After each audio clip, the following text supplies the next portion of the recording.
Rakrian Tumenggung, sebelum saya kembali, saya ingin mendapatkan jawaban yang tegas. Besok pagi akan ada keraman. Apakah Rakrian Tumenggung tidak akan menggerakkan pasukan untuk melindungi istana? Sudah aku bilang, aku tidak akan ikut campur dalam pertikaian itu. Aku menganggapnya sebagai persoalan yang tidak perlu melibatkanku dan juga melibatkan pasukan Jalayuda.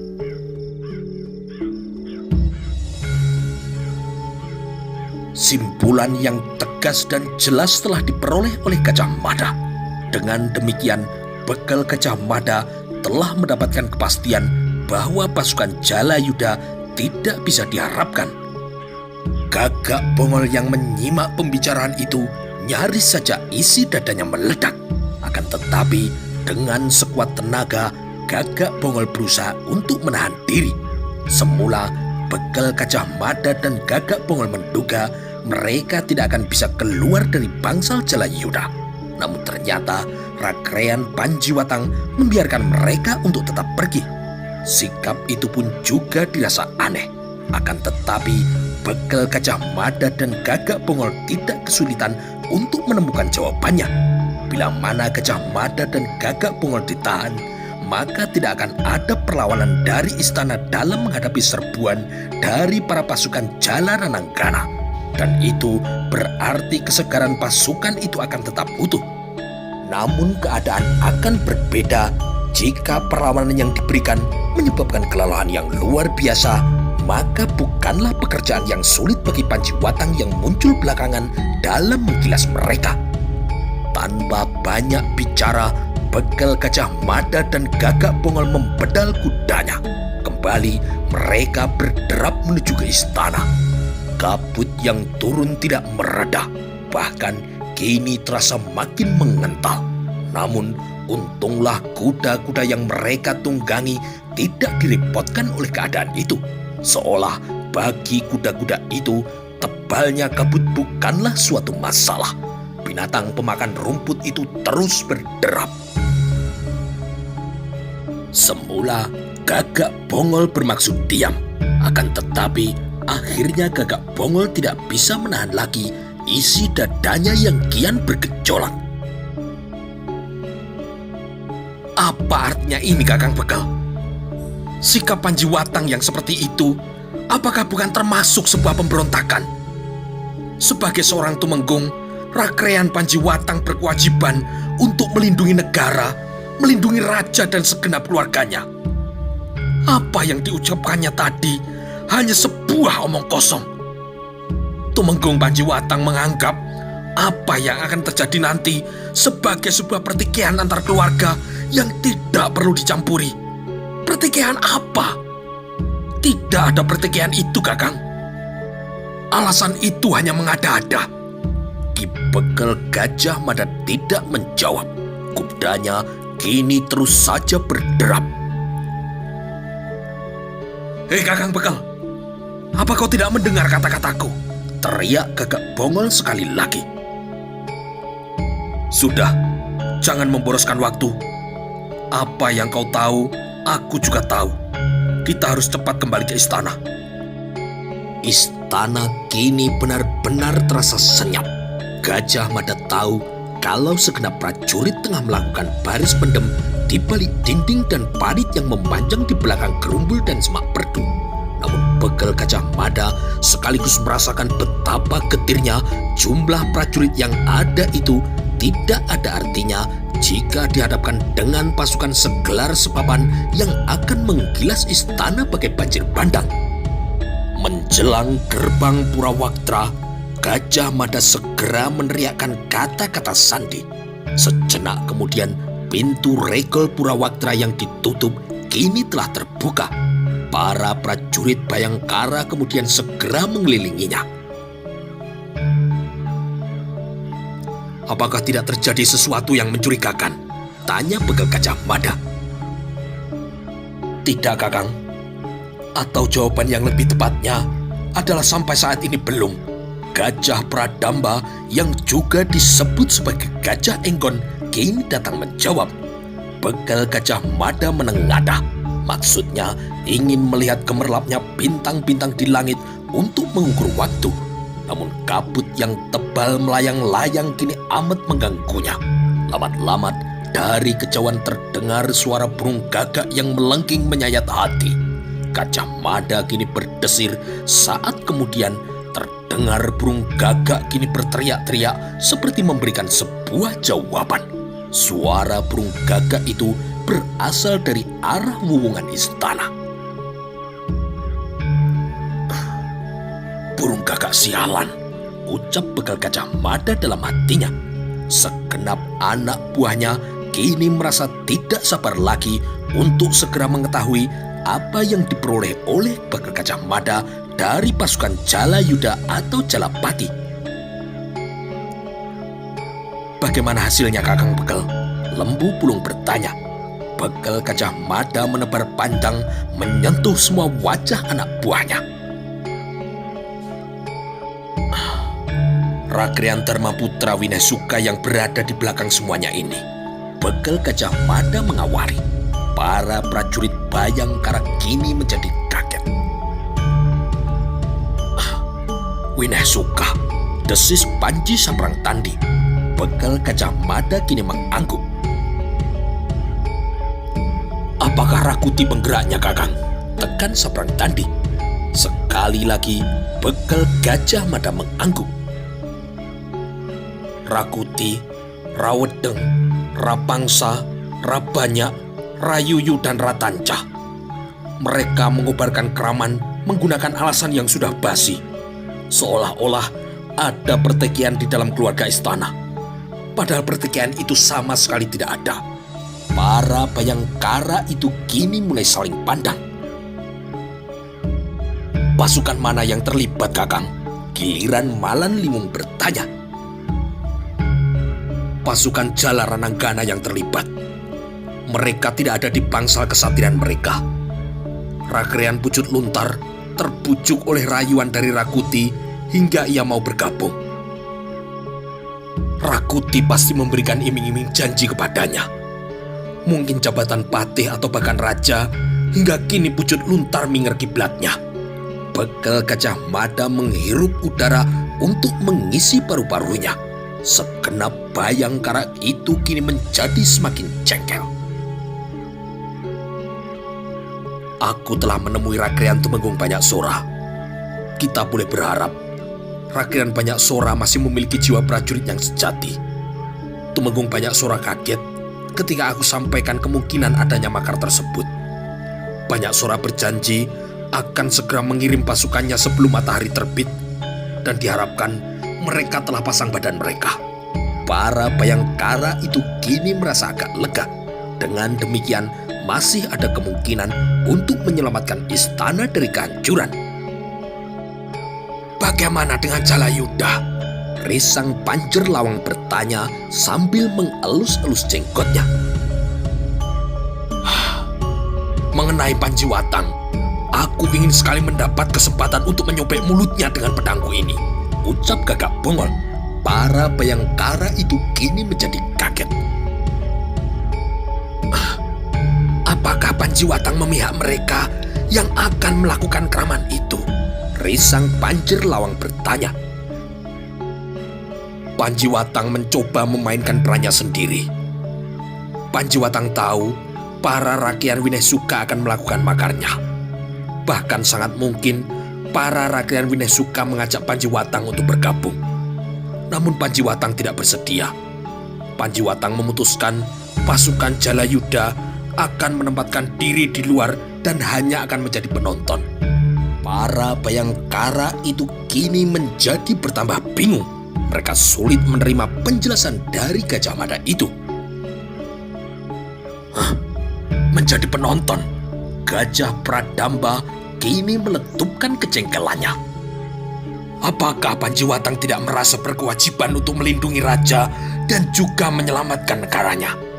Begal Gajah Mada tersenyum. Gagak Bongol kini terlihat menggeram.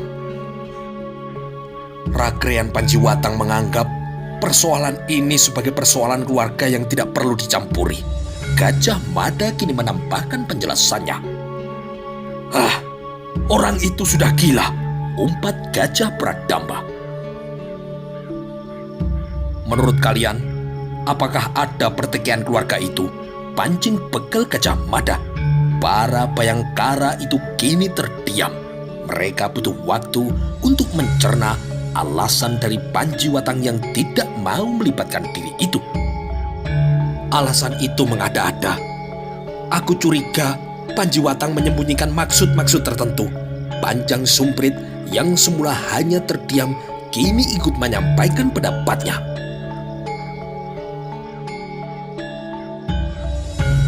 Pertikaian antar keluarga itu tidak ada. Pengangkatan Tuanku Jayanegara sebagai putra mahkota dilakukan sendiri oleh Kertaraja Sajayawardana, dan semua pihak telah mendukung keputusan itu. Itu sebabnya tadi aku mengatakan Rakrian Tumenggung Panjiwatang akan memainkan perannya sendiri. Lugas saja kita menebak. Panjiwatang memang berharap pertempuran itu akan berlangsung dan kemudian akan sama-sama hancur.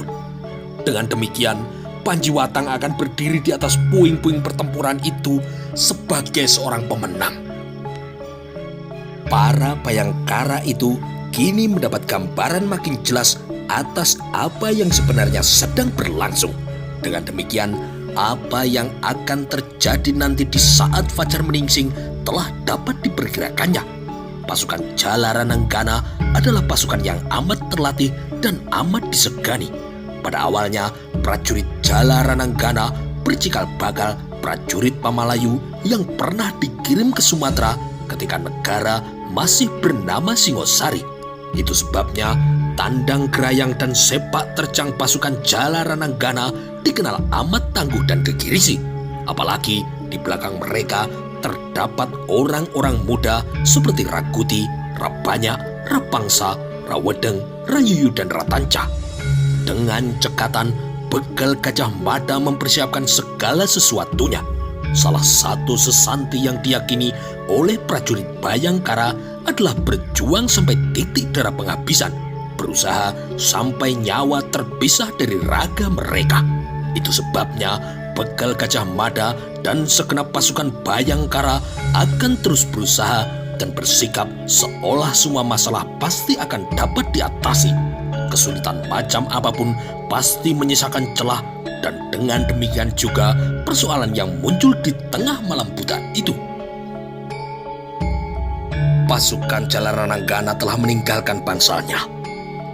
Pertanyaan yang muncul, di mana mereka sekarang bersanggra? Oleh karena itu, kita harus segera menemukan mereka. Kuberikan tugas itu kepadamu, Lembang Laut. Aku percaya pekerjaan itu terlampau ringan untukmu. Sekembali dari tugas itu, mampirlah ke Wisma Kepatian. Sampaikan semua yang kau ketahui kepada Mahapati. Sampaikan pula persiapan-persiapan yang telah kita lakukan. Usahakan hanya Mahapati Tadah tanpa orang lain yang dapat mendengar laporanmu. Begal Gajah Mada kini berbicara dengan tegas.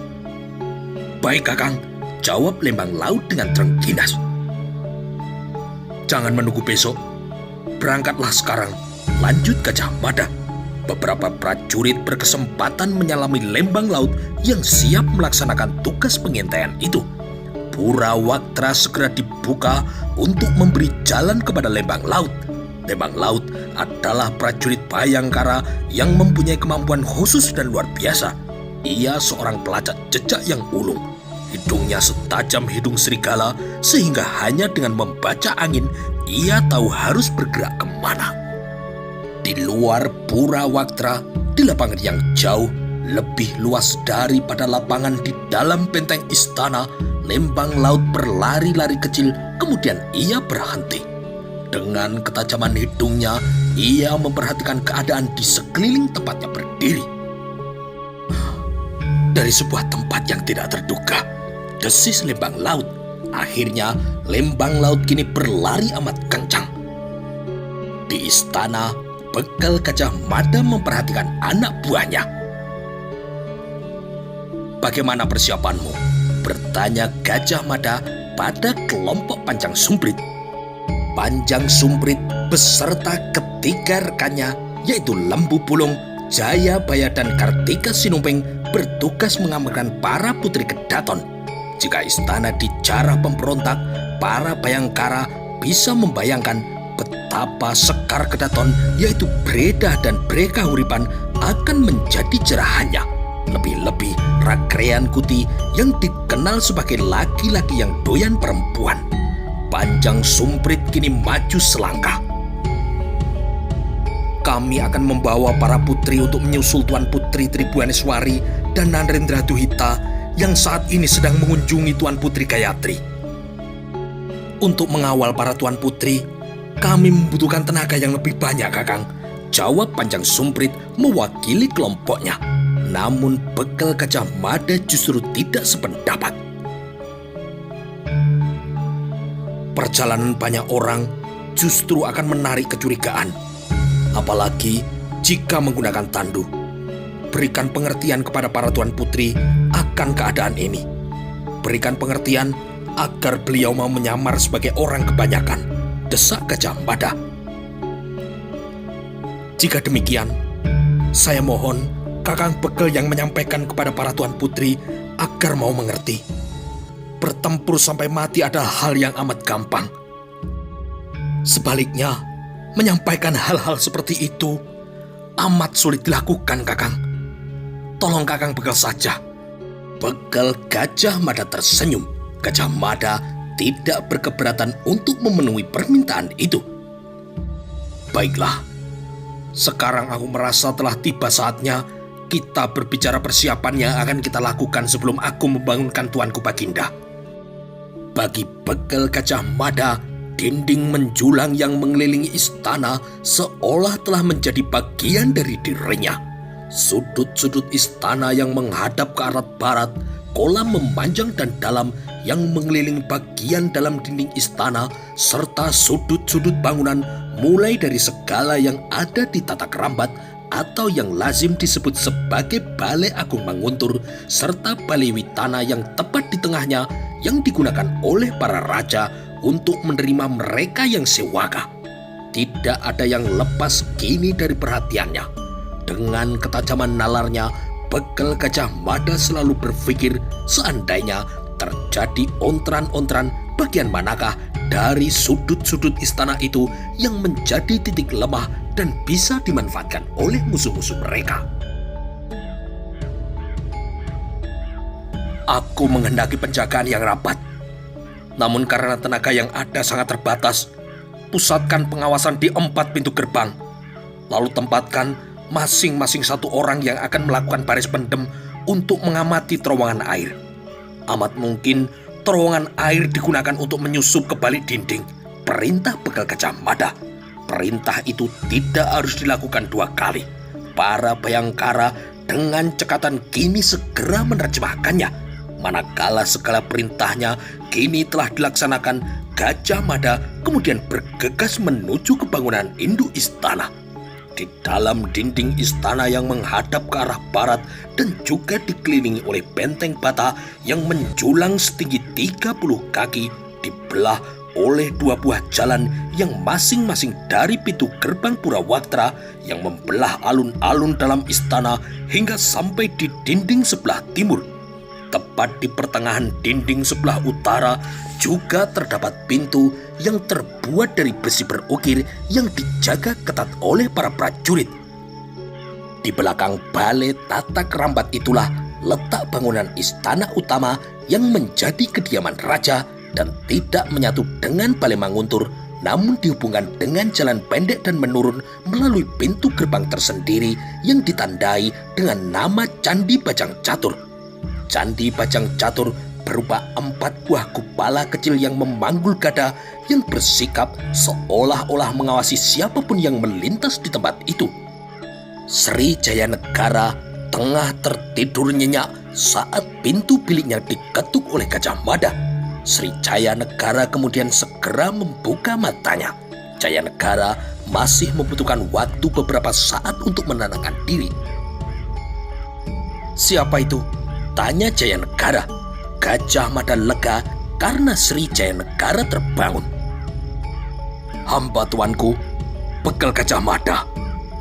Ada hal amat penting yang menyebabkan hamba tidak bisa menunda waktu untuk membangunkan tuanku, jawab Gajah Mada. Sri Jaya Negara mengenal bekal Gajah Mada dengan baik. Jaya Negara merasa tenang karena dikelilingi oleh prajurit yang berkemampuan khusus yang diberinya nama sebagai Bayangkara, yang berarti mengelilingi atau melindungi. Jika bekal Gajah Mada sampai membangunkan tidurnya, berarti ada sesuatu yang luar biasa sedang terjadi. Jaya Negara bangkit dan kini membuka pintu. Ada apa? Bekal Gajah Mada agak kebingungan harus memulai dari mana. Kabutnya tebal sekali. Sri Jaya Negara kaget ketika melihat kabut yang demikian tebal menyelimuti istana. Kabut tebal itu menjadi tontonan yang menarik.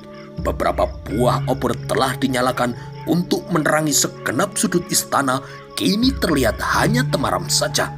Sri Jaya Negara memperhatikan keganjilan alam itu dengan lebih seksama. Kabut tebal sering dilihatnya ketika pagi hari. Akan tetapi kabut yang sedemikian tebal seperti pada saat itu belum pernah Jaya Negara menyaksikannya. Gajah Mada kini membulatkan hati menepis keraguannya. Hamba tuanku, hamba harus menyampaikan kepada tuanku bahwa pada saat ini keselamatan istana sedang terancam. Ada pihak-pihak tertentu yang hendak melakukan makar, ucap bekal Gajah Mada. Sri Jaya Negara terhenyak. Apa? Tanya Jaya Negara seperti tidak percaya pada pendengarannya. Bekal Gajah Mada kini terdiam.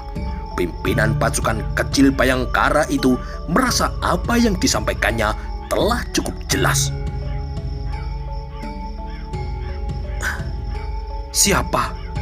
Siapa orang yang akan melakukan tindakan makar itu?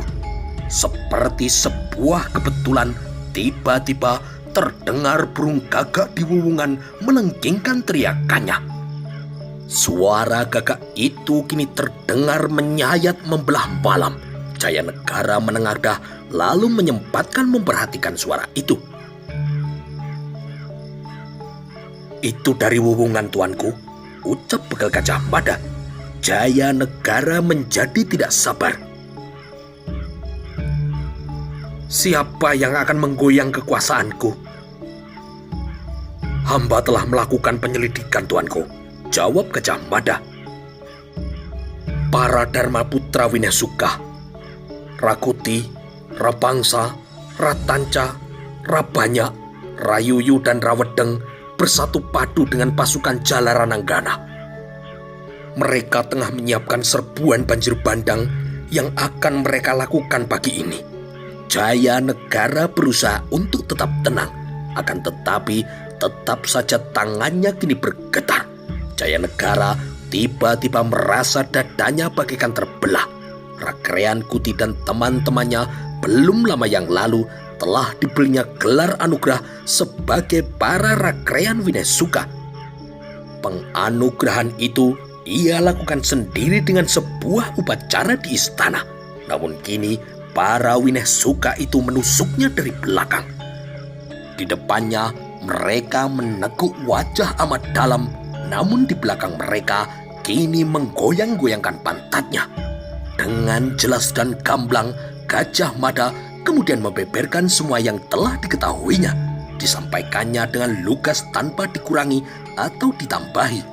Sri Jaya Negara yang di masa remajanya bernama Kalagemet itu menyimak laporan bekal Gajah Mada dengan cermat. Kemarahan Baginda Jaya Negara kini makin menjadi-jadi ketika bekal Gajah Mada juga melaporkan sikap dari Tumenggung Panjiwatang yang mengambil keputusan untuk tidak melindungi istana dan negara, namun lebih memilih menempatkan dirinya di luar perang yang akan terjadi. Rakrean Tumenggung Panjiwatang menganggap apa yang terjadi itu hanyalah pertikaian antar keluarga yang tidak perlu dicampuri. Meski amat kecewa, pengganti Prabu Sri Raja Sajayawardena itu kini berusaha untuk tetap bersikap dengan tenang.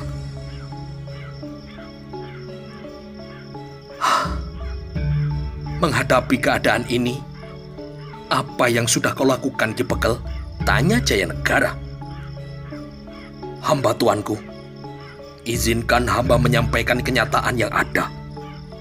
Hamba sampaikan kenyataan apa adanya, tanpa hamba kurangi atau hamba tambahi, agar tuanku mendapat gambaran yang benar. Gajah Mada kini menjawab. Katakan. Ragrean Tumenggung Banyak Sora dengan segenap kesatuan Jolopati telah menyatakan akan menempatkan diri untuk melindungi tuanku. Namun demikian, karena jumlah pasukan yang akan menyerbu istana nantinya boleh dikata bagaikan banjir bandang, maka kemungkinan besar istana tidak akan bisa dipertahankan. Makin serak suara Sri Jayanegara. Hal itu jangan sampai terjadi. Bekel Gajah Mada bisa mengerti betapa kecewanya Jayanegara. Tetapi Bekel Gajah Mada tidak mau berbohong dan memberikan gambaran yang salah dan menyesatkan. Para prajurit Bayangkara akan berjuang dengan sekuat tenaga tuanku. Demikian juga dengan para prajurit Jolopati. Mereka akan berusaha untuk melindungi Baginda. Kami berharap usaha kami memberikan perlawanan akan membuahkan hasil. Namun kami tidak berani mengesampingkan kemungkinan yang paling buruk seandainya upaya itu tetap saja tidak berhasil untuk membendung banjir bandang itu. Bekel Gajah Mada berhenti sejenak sambil mencerna sikap dari Sri Jayanegara. Raja Majapahit itu terpaksa harus mendengar apa yang dikatakan oleh Bekel Gajah Mada. Ada saatnya siapapun harus mendengarkan apa yang diucapkan raja, tetapi kini tiba saatnya pula sang raja harus mendengarkan apa yang akan disampaikan oleh Bekel Gajah Mada.